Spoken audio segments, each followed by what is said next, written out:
Good evening. This is Scotty Reed with a Black Talk Radio News Report. And joining me tonight is author John DeSantis, and he's the author of the book, The Thibodaux Massacre, which describes a massacre of Black, I would say agricultural workers, but in their families as well. This did occur in Louisiana. Some of the things that we'll be talking about for those who missed the interview that I did, with Mr. DeSantis a while back. He will give us a brief history of what the Thibodaux massacre entailed, and then we will talk about a fundraising campaign for those victims who stood up for their freedom. Right off the top, I want to tell you to visit www.la1887.org. That's www.la1887.org. There you can donate to the campaign to erect this monument, and we'll talk about some of the things that the campaign is for. Welcome back to Black Talk Radio, Mr. DeSantis. Thanks so much. It's good to be back with you. All right. Well, for those who may have missed that interview that I did with you, it was radio and they may not have heard the podcast. Can you give them a brief historical synopsis of the Thibodaux massacre, which occurred in Louisiana in 1887?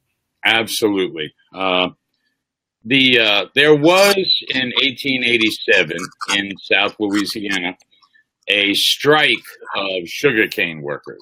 We're talking almost 25 years after the Civil War ended. We had been through Reconstruction, and the sugar plantations, and sugar was a huge crop in Louisiana, were going full tilt. They had recovered the sugar economy, more or less. And there were issues with how the people were paid and how much they were paid. Some of them were former slaves, and they didn't see a whole lot of difference between slavery and working as paid workers, or allegedly paid workers. So in November 1887, there was a strike. It stretched across 3 Louisiana parishes. And the state militia was called in, ordered the striking workers off of the plantations where they were living, many in cabins that had been slave cabins prior to the war. And the people flocked to the town of Thibodaux. It's about 75 miles southwest of New Orleans. On November 23rd, 1887, it was the morning when the militia had gone back to New Orleans. There was a local militia, but there were a lot of people, a lot of white people who were very upset at all of these people being in the town.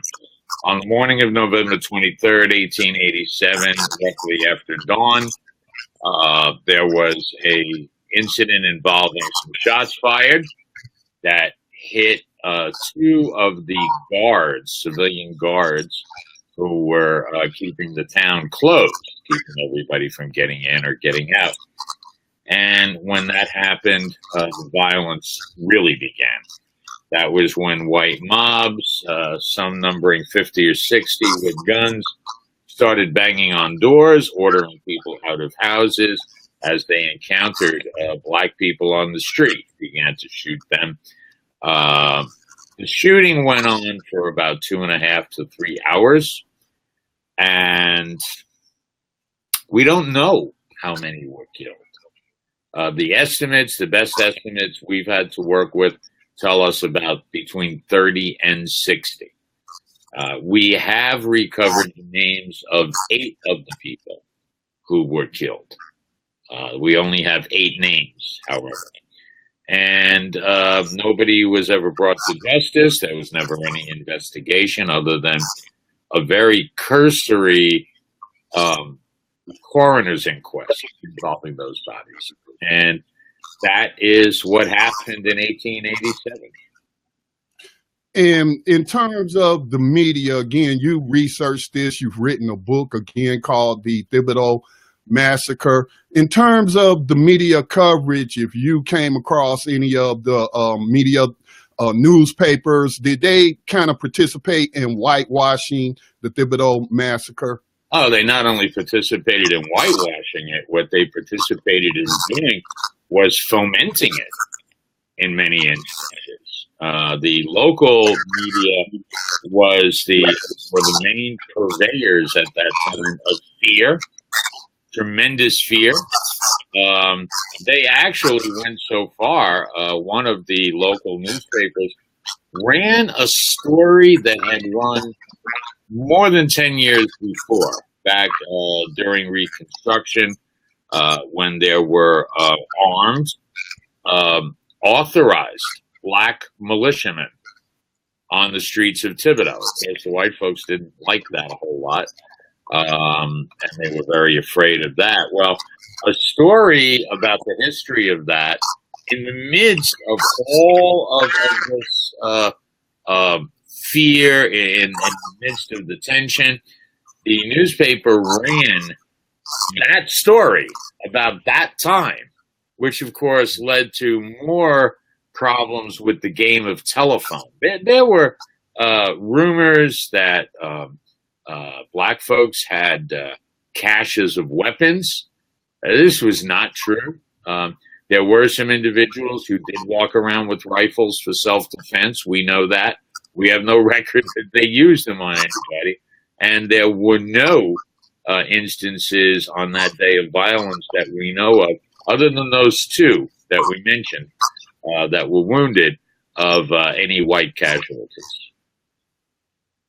And I think I should point out, and I remember this from the last interview I did with you, there was no positive identification of who shot the two white guards. No, there was never. No, and what people said at the time was they must have, and these are their words, they must have been shot by Negroes. But there was no proof of that. That is the story that went out from that time, but there was never anybody convicted of it, and there was never any proof. And there was a lot of suspicion at the time, certainly among black people, that the white people in the town of Thibodaux might have done something themselves in order to bring about the violence, the mass violence that eventually occurred. That's correct, Scotty. Yeah, that's a phrase we use today to describe that is victim blaming. You know, like how people will blame rape victims. And so, yeah, people will blame the victims of racism and terrorism. And like you just said, try to convince people that they must have done something to bring it upon themselves. Now, I do remember, I'm not sure if it's Jack Conrad, but our last interview, we talked about the federal government doing nothing to protect these U.S. citizens, and that the U.S. government, it was documented by the U.S. government because one of the surviving victims was a veteran, and I believe he went to a VA hospital or something, and his wounds were documented. Could you tell us that story again? Yeah, he was actually treated by a physician in Thibodaux. Jack Conrad was born into slavery. He lived with a white family that ended up acquiring a sugar plantation, and he and his brother and his mom, we know, were slaves on this one plantation. Well, in 1863, the Union Army, which already had control, in 1862, the Union Army, which already had control of New Orleans, came down the Bayou country to Thibodaux, and there was a battle a little north of Thibodaux. They came in. When they came in, they occupied the town, and Jack Conrad, who had been a slave, and a number of other men, joined the United States Army, the Federal Army, Lincoln's Army, at that point. Now, Jack, we know from his records, he stayed with the 75th U.S. Colored Infantry all the way through the end of the war. He was at the Battle of Port Hudson. He was part of the Red River campaign. And he mustered out at New Orleans. He came back to Thibodaux, went back to live with the family that he had worked for prior to emancipation. So he went back to that plantation. He got married. He and his wife had children, 3 children. One we've lost count of, but we definitely know about 2. And Jack ended up becoming a mechanic working on a plantation, which meant he didn't have to stay on the plantation anymore. He was able to move his family to, excuse me, to a rent house in Thibodaux.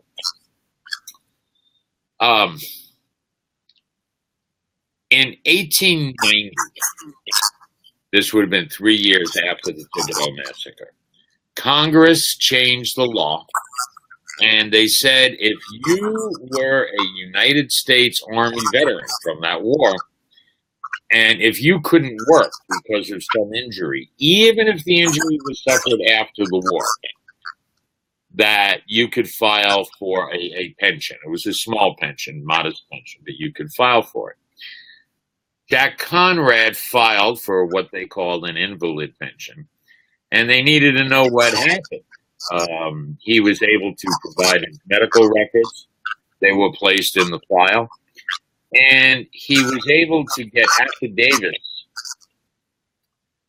sworn statements from various witnesses who saw what happened and who saw what happened to him. What happened to him was Jack was roused from sleep. He was home actually sick that day, and there were 50 or 60 armed white men outside. They ordered him outside the house. The other men in the house were ordered out. He watched his 19-year-old son, Grant Conrad, get shot down. He watched Marcin Weldon, who was another relative, get shot down. Jack had been shot. He crawled under his house to try to escape the gunfire. The assailant presumed he was dead, and they moved on to a house further down the block.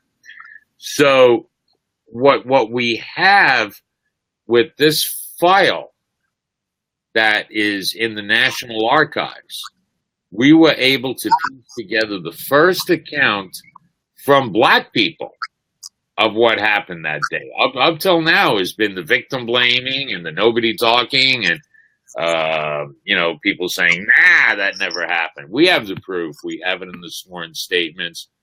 And there is absolutely no mistaking what went on that day.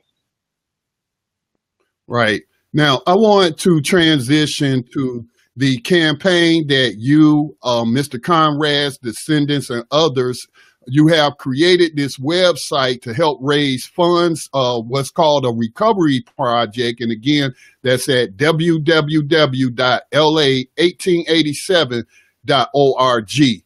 And let's talk about some of the things that these funds will be used for. Number one is the remains, because you mentioned earlier in the interview that we don't know exactly how many victims may be lying in a unmarked mass grave. So can you talk about? I'm sorry, Scotty, go ahead. No, I was saying, could you tell us about the work that needs to be done in locating remains of the victims? Absolutely. We know from oral history that's been handed down in the predominantly Black part of Thibodaux that there is some land. It's private land. It now belongs to an American Legion Hall. It's land on which they have their crawfish boils, and they use it kind of as a semi-parking lot and so on. That the remains of people who were killed in the Thibodaux massacre were placed in a mass grave on that site. Is there documentation of it? No, because they didn't want to document it for anybody. But we know after talking with some of the elders in Thibodaux who they were told this. And this has, gone on from generation to generation. And a memorial to these people. But first, we would like to do the proper thing and make sure that we know that they are there. And so we submitted what we had to the University of Louisiana at Lafayette. They have a public archaeology lab, and they have done a formal proposal to use various scientific devices, various technology that they have, and they will determine whether there is evidence of human remains at that site, and if there is, whether there is enough evidence to move forward, which then brings us to phase 2. Right. Now, phase 2 would be if you are able to locate the remains of the victims. Why is it important to do a forensic examination and identification? Is that to further provide evidence of how they died or were killed? Yes, and there would be several reasons for that. Number one, it was what the clergymen in Thibodaux, such as the pastor of the AME Church, which is located not far from this site, immediately said they wanted. They wanted to know if there was going to be a way of identifying the people once they were removed. One of the things that the committee did, we went to the clergy and we said, we have family members who say they'd like them if they're found to be removed. Are you okay with that? Because these could be many people from many people's families. And the clergymen resoundingly said, yes, they were put there by people who killed them. We don't want them there. We want them in sacred ground. Well, because of the peculiarities and the requirements of the forensic science, they're going to have to do forensic examination probably to figure out who's who. And in addition to that, one of the things that we've talked about is trying to get cooperation from Ancestry DNA. They've done this with some other projects before. They're doing it with the Georgetown Slaves Project right now. And that would be to take DNA from the remains and start a DNA bank so that relatives, people who are descended from some of these victims, people who were related to them, would be able to claim their descendancy and know if someone related to them was one of the victims in this horrible attack. So that's one reason. The other thing is, from a medico-legal standpoint, there is a lot we can learn about it, because what we have here, if indeed we find remains, what we've got is a 130-year-old crime scene. Right. And although that is something, I mean, I've talked to the district attorney about it. He's very supports the project.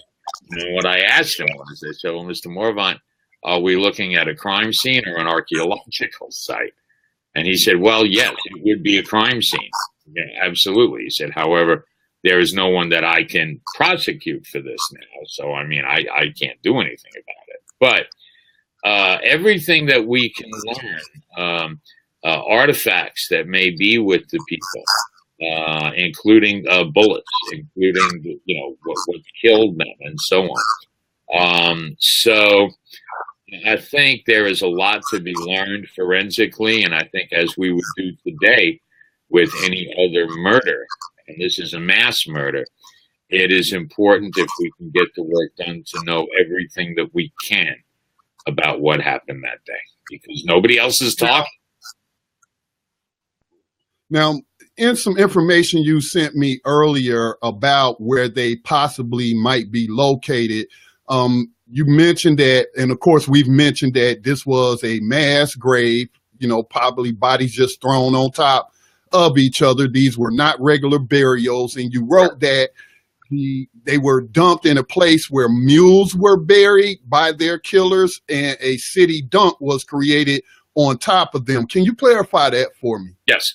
One of the what's happened since the book, The Thibodaux Massacre, has been released, people, especially black people, especially older black people, in Thibodaux are starting to talk.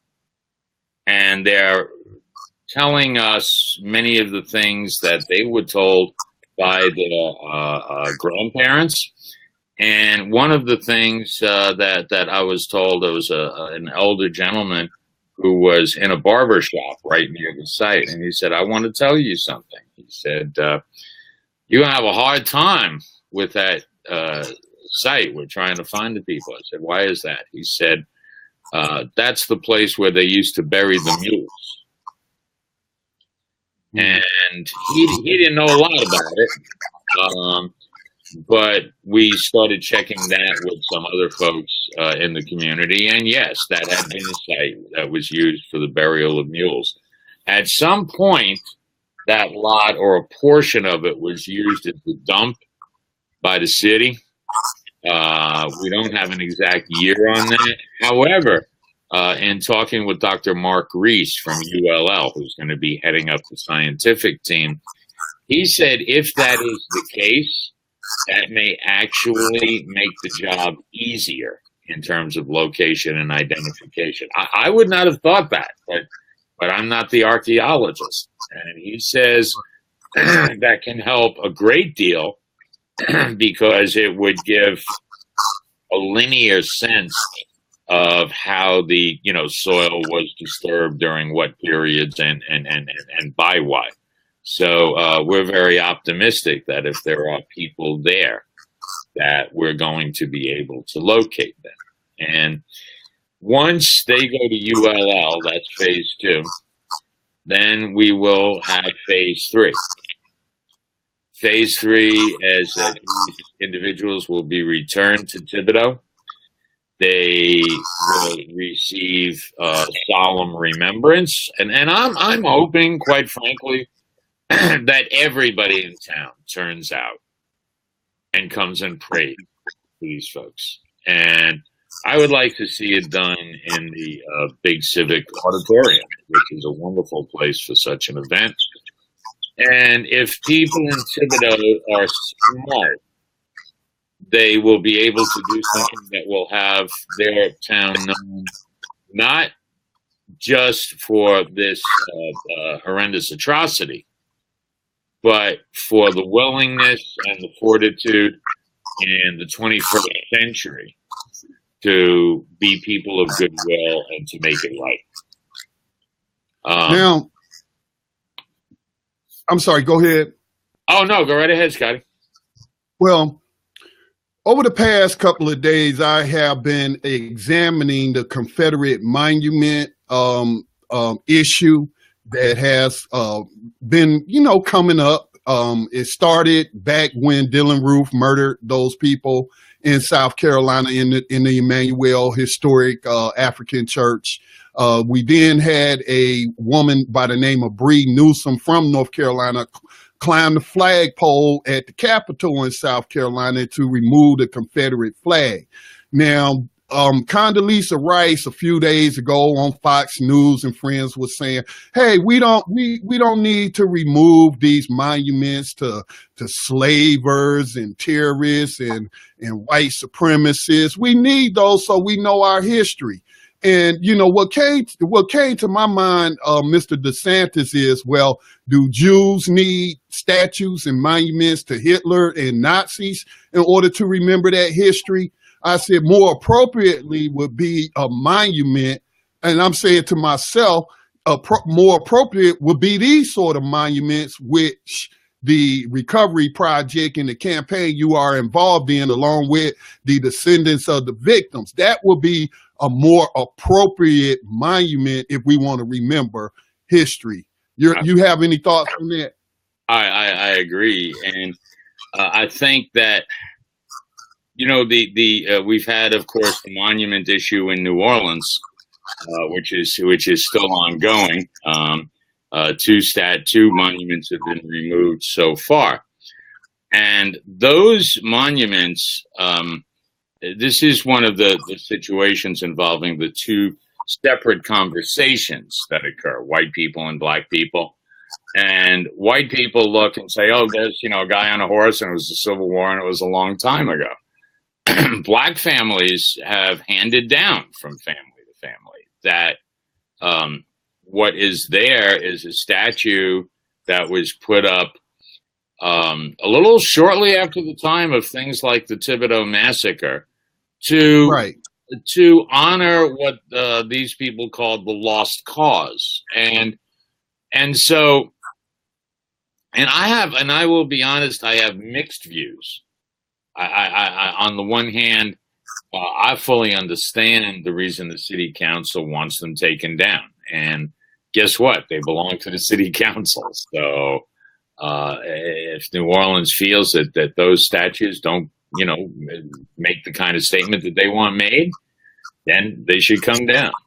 I have seen places where there have been things added to Confederate monuments or placed beside them, which either give an alternative honoring to some folks or give more of a 360 kind of a story of what occurred. Now, I will tell you this. I will tell you that I have been nowhere in South Louisiana, and I've been all over South Louisiana for many years now.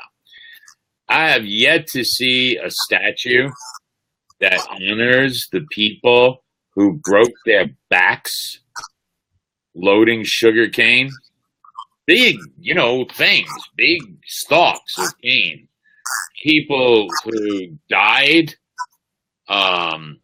people who, when slavery ended, still lived as slaves.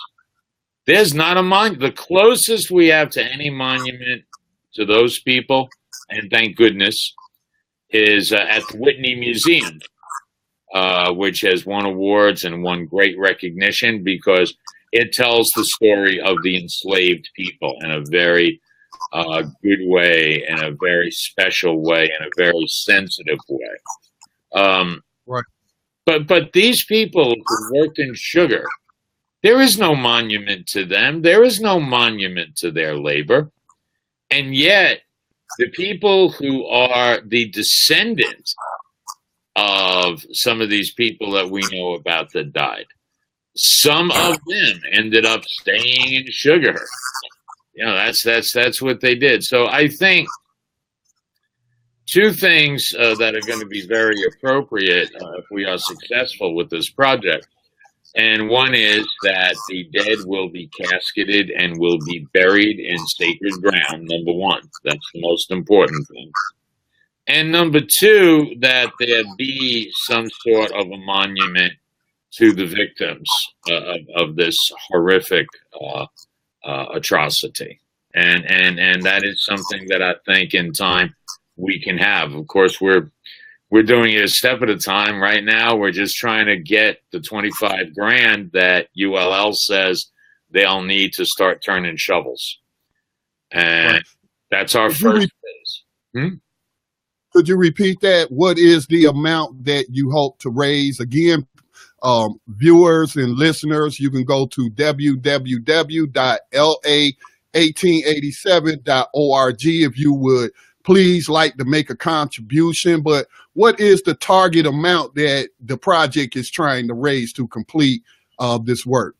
ULL has said in their estimate to us that in order to do the most effective job and use certain types of tools that we would like them to use, that it's going to cost around $25,000.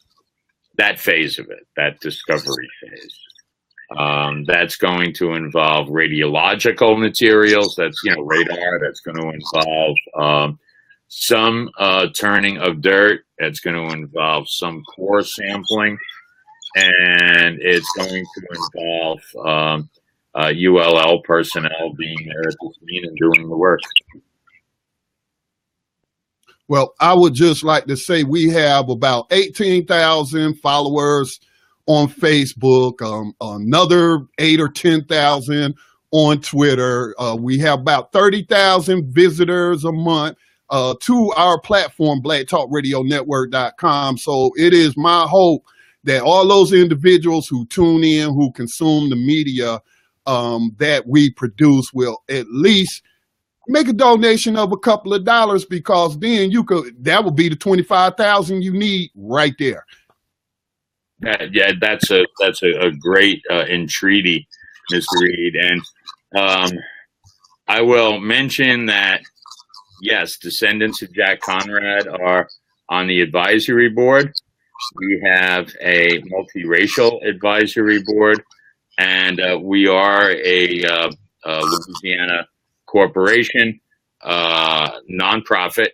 Nobody takes any salaries for any of this, and we're hoping that we'll be able to raise the dead.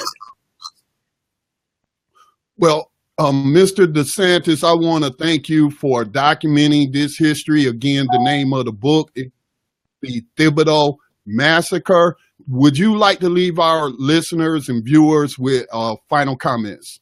Certainly. You know, when I wrote the book, The Thibodaux Massacre, there were people who said, why do you want to rehash all that? Well, why do you want that? And my answer to them was, because it's never really been hashed to begin with. The story was never really told. Now we are at a stage where we have the potential to do justice to these people, not in the same way as maybe should have been done back then, but we have the potential of letting them go home, letting them be placed away for their dismissal by people who care about who they were. And I can tell you that I can't think, now that that book is done, of anything better for me to be involved with. And we're hoping that people on a grassroots level will help us to lay these people to rest. Well, Mr. DeSantis, thank you for speaking with Black Talk Radio News. You have a good evening, sir. You too, Mr. Reed.